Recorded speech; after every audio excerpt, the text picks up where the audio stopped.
Well, we've had, I think all of us, the dream for many years now, since we began 17 years ago, the dream of honorable collegial competition with our fellow sister collegial organizations in the field.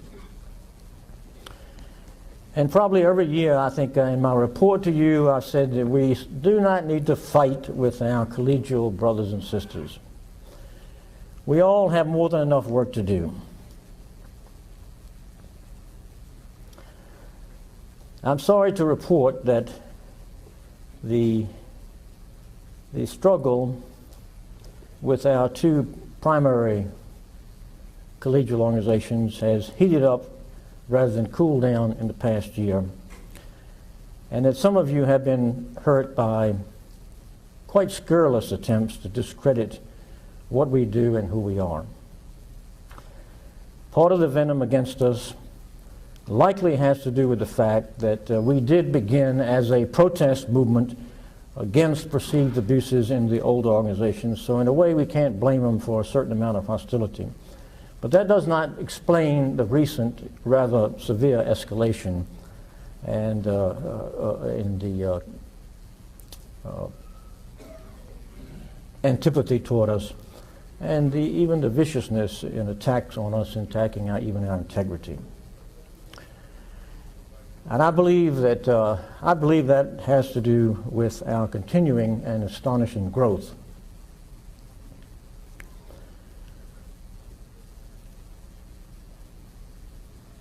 The current strife is more than just a catfight among competitors. Substantive issues lie here too.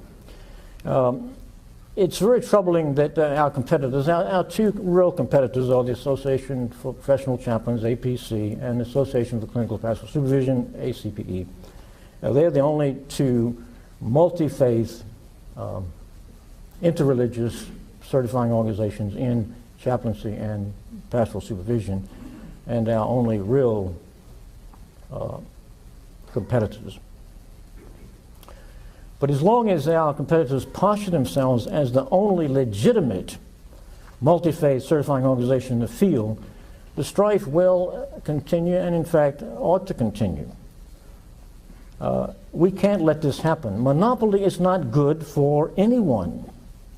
The franchising of a single certifying body in any field should trouble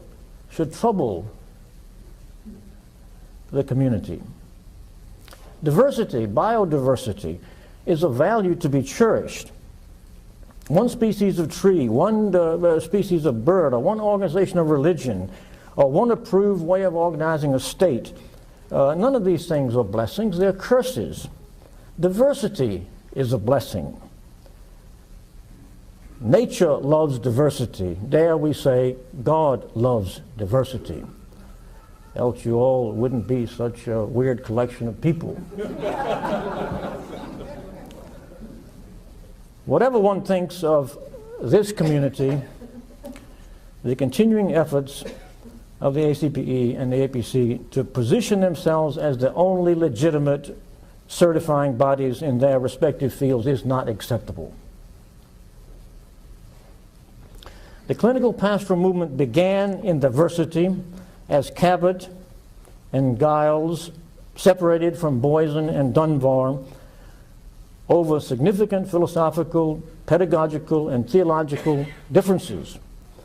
And the CPE movement, the clinical pastoral movement, was never richer than in the years when the Institute for Pastoral Care and the Council of Clinical Training competed and dialogued with each other and promoted their differing philosophies.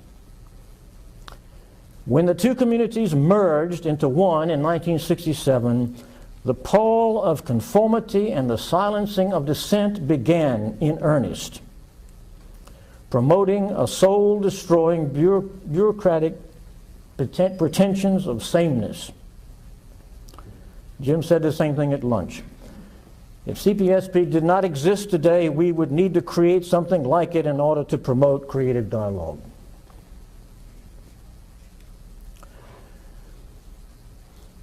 CPSP represents some other markedly different values from our collegial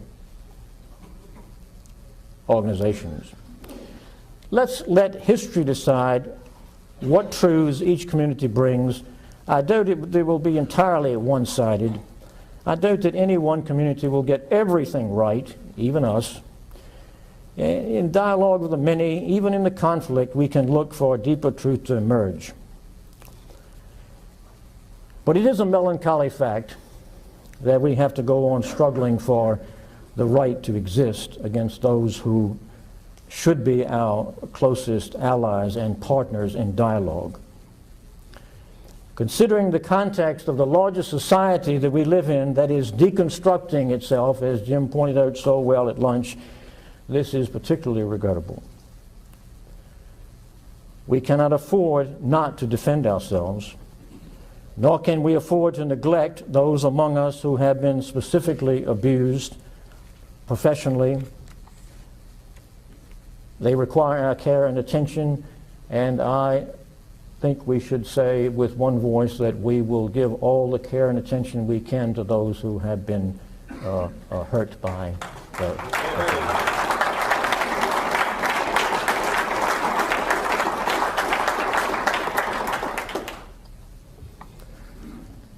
We also need to keep in mind that as we defend ourselves against slander and other assaults, not everyone among our opposing communities is committed to a scorched earth policy of eliminating competition.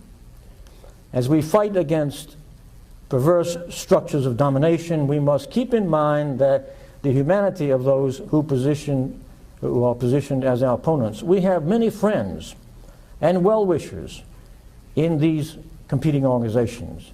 Above all, we must remain human and keep to the high ground even as we defend ourselves and our reputations.